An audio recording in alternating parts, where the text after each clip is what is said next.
There is a shoe sitting on your shelf right now, or on the feet of someone walking past you, that almost never existed. A shoe born not in some fancy design studio in New York.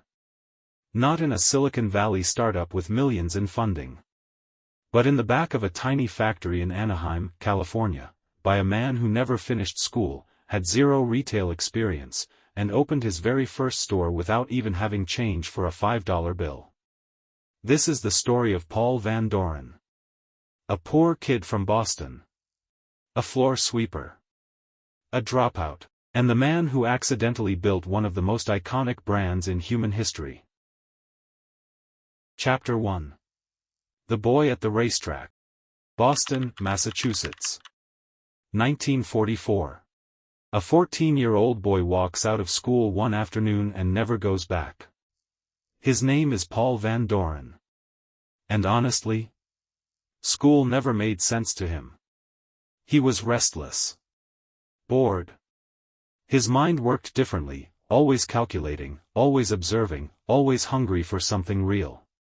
So instead of sitting in a classroom, he went to the racetrack. Every day, Paul would study the horses. He got so good at reading the odds that other gamblers would actually pay him $1 just to hear his pick. They called him Dutch the Clutch, because when the pressure was on, Paul delivered. But his mother, she was not impressed. She dragged him, literally dragged him, to the shoe factory where she worked. A company called Randy's. And she said, "You want to avoid school? Fine. Then you're going to work." Paul started at the very bottom. Sweeping floors. Cleaning machines. Doing the jobs nobody else wanted. But here's the thing about Paul Van Doren that nobody talks about. He didn't just work. He watched. He learned. He memorized every step of how a shoe was made. He understood the numbers. He understood the machines. He understood the people. And over the next 20 years, that floor-sweeping kid quietly climbed to become the executive vice president of Randy's, which by then had grown into one of the largest shoe manufacturers in the entire United States. 20 years. From broom to boardroom. Most men would have stopped there. Paul Van Doren was just getting started. Chapter 2. The Crazy Bet. 1966 California. Randy's sends Paul and his brother James to rescue a failing factory in Garden Grove, a plant hemorrhaging $1 million a month. They fix it in just 8 months. But somewhere in those 8 months, something shifts inside Paul. He's been making other people rich his whole life. He's been building their empire. And standing in that California sunshine, he thinks, why not build my own? He sits down with his brother James, his friend Gordon Lee, and another partner named Serge Delia. The plan? Simple. Almost too simple. They would make shoes, and they would sell those shoes directly to the customer, no middlemen, no wholesalers, no distributors eating into the margin. Just the factory, the store, and the people. They had $40,000 between them. And alone bringing their total to $250,000. On March 16, 1966, the Van Doren Rubber Company opened its first store in Anaheim, California. And here's where the story gets almost comedic. On day 1, Paul stands behind the counter, proud, nervous, ready. The very first customer walks in. Picks out a pair of shoes. Hands Paul a $5 bill. A pair of shoes cost $2.49. Paul reaches for the change, and realizes he forgot to put money in the cash register. He doesn't have a single dollar of change. So what does he do? He gives the woman the shoes, for free, and tells her, come back later and pay.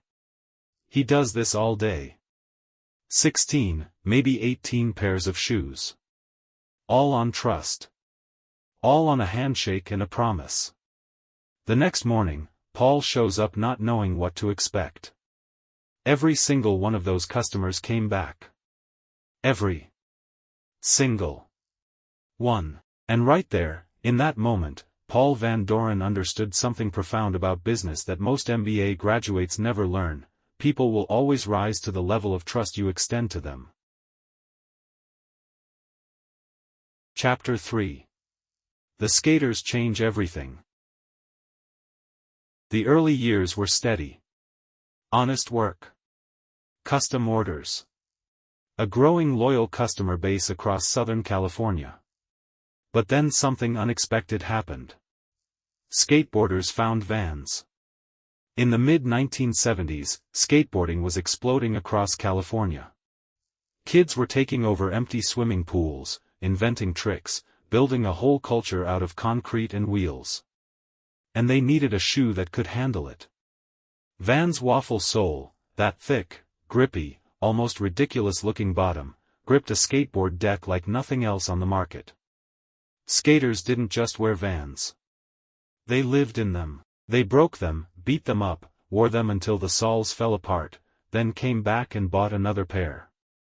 And Vans listened to them. When skaters wanted new colors, Vans made them. When they wanted different designs, Vans created them. The era, Vans' iconic low top, was literally designed by professional skateboarders. This wasn't a marketing strategy. There were no focus groups. No agencies. It was just a shoe company that actually cared about the people wearing their shoes. By 1979, Vans introduced the slip-on. And Southern California went absolutely crazy. But what happened next? Nobody could have predicted it. Chapter 4. The Fall. Riding the wave of the movie's success, the company started expanding, fast. Too fast.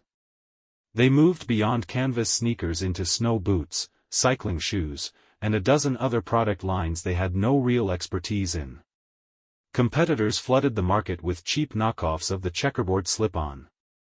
Prices dropped. Sales got squeezed. And the debt piled up. By 1984, Vans was $12 million in debt. The bank came knocking, demanding $6.7 million immediately. Paul Van Doren, the man who built this from nothing, had no choice. He filed for Chapter 11 bankruptcy. The company he had spent 18 years building was, on paper, finished. But Paul Van Doren was not a man who accepted defeat. He came back. He took back the president's chair. He looked every single employee in the eye and told them, "You may not get a raise for 3 years. We're cutting everything, except the quality of our shoes." That was it. That was the whole plan. No gimmicks. No pivot. No rebrand. Just go back to what they were always best at, making honest, well-built shoes for people who actually need them. By 1987, just 3 years later, Vans was profitable again. 2 million pairs of shoes. $50 million in sales.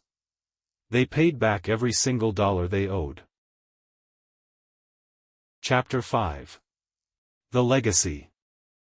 In the years that followed, Vans didn't just survive, it transformed. They sponsored the Warped Tour, which became the largest traveling music festival in North America, connecting the brand to punk rock, hip-hop, and a generation of outsiders who needed a uniform. In 2001, Forbes named Vans one of America's best small companies. In 2011, 45 years after Paul opened that first store without change in the register, Vans became the first skateboard-rooted company to cross $1 billion in annual sales. Today, Vans generates over $4 billion a year. The checkerboard slip-on that Jeff Spicoli wore in a 1982 movie is still one of the best-selling shoes on the planet. And none of it, came from a business school. From venture capital. From a brilliant marketing campaign. It came from a kid who swept factory floors. Who trusted strangers on the first day of business. Who gave skateboarders what they actually wanted instead of what was profitable. Paul Van Doren passed away on May 6, 2021. He was 90 years old. He left behind a memoir called Authentic, and an empire built entirely on that one word. Here's what Paul Van Doren's story teaches us that no textbook ever will: you don't need a degree to build something great. You don't need millions in funding. You don't even need change in the register on your first day. What you need is the willingness to sweep the floor, to trust the people in front of you, and to make something so honest, so real, that the world has no choice but to notice. The greatest brands on earth weren't built by geniuses. They were built by people who simply refused to stop.